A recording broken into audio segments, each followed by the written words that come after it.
ô bà con một chài tôi yêu tập quan nhận tế lòng lại nó là chỉ mua liền luộc kia nè với chả này yo ô phải sửa cô nói lại đi một cái từ sau là tảnh nó giờ sau người giờ sau là tảnh mà thì nhớ tổ cậu hào mới cho đồng già nó mà lấy một say mà lấy phân gà dân mù cho lấy một say rồi lấy gà yêu tụi dân lấy một say rồi gà yêu tụi dân chè lấy gà một say tàn là chè lôi lồ chè là chè sau là tảnh là chè thì phân hạt địa ô chè này nói lấy phân gà tụi lôi giá chỉ sa so thì phân muốn sa chè rồi dân chè nó của dân là chè nó có quá dân nọ chè vô cỏ tao mà yêu một sai tụi sau này sai nữa hạt đi trả xí lô ô đẹp vô nhất là cổ há nào vô giờ tia ô như này chè yêu một sai sau hãy trả tia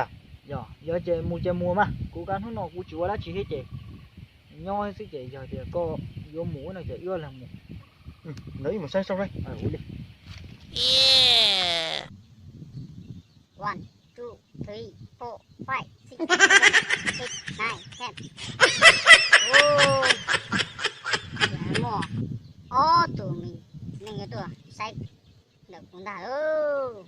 Cái tàu yên hậu đã luôn. Ô, sau đó nó già nóจะchụp bổi nè. Wow. Ô, ô, sao vô nó sao bà? Vô tiêu vô.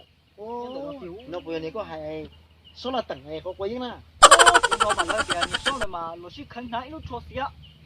Họ chỉ toàn gì mà họ nó mà đu với tứ. Nó đó, mình để mà cứ nó là nó họ thế rồi giờ tụi nó lại cả. Nó xếp bùi vô.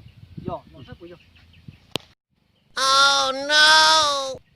Ô, có bây giờ tụi số là tặng qua lỡ hả tiệt, phân hồ với là có quấy nó.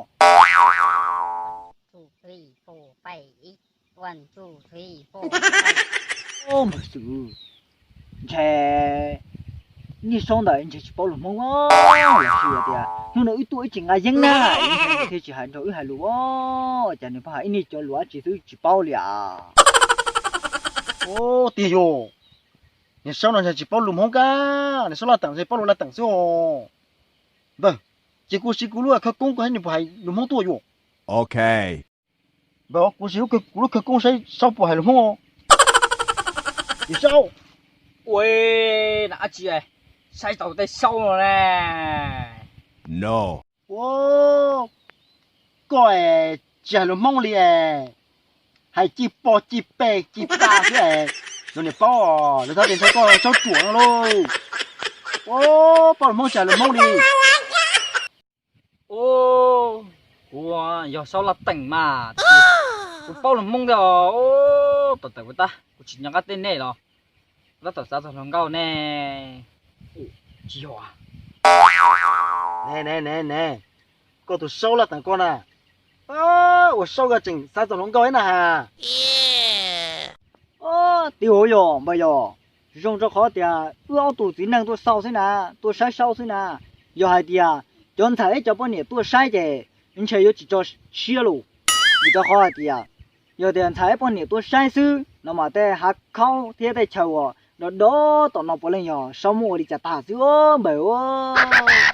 Ô, nào tụi chơi mùa này à? Nè tôi sai sau thì nè tôi thoát tôi xịt tụi sau rồi à. Ô, sao thằng mà tại mà. Bây giờ thì của tụi bà hết ư nè. Ư giờ bọn này tao bé lưu xong nó là ư phải chịu luôn nu đi. Chạy của tụi bà thế thì có nó nọ ư tôi sai còn sao? Sai, giờ tỷ đã chi nó. Thằng mà bảo họ sao họ.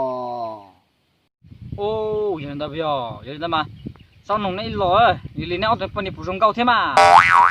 Ô, chả chỉ dùng nè. Dùng thì vua họ. Ô, giờ mà sao khởi là này đó, tị nào tụi bọn này xem nữa.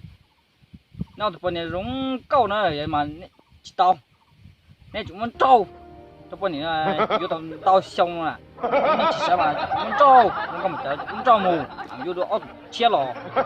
Này thì sợ đó. Ô, em muốn đi có hải thia giờ sao? Mua tiền luôn, ta xì mà. 我带头那样照那他开烧哦。哦，有家庭有烧，有家我带我用照，好做多开照高有烧包嘛有烧。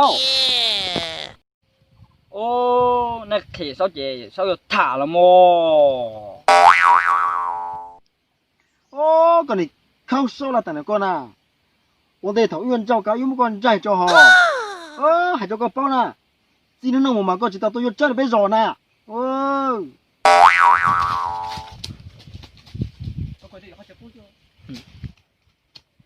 哦，小哥照高了去。我今天看看考试，我也有跳。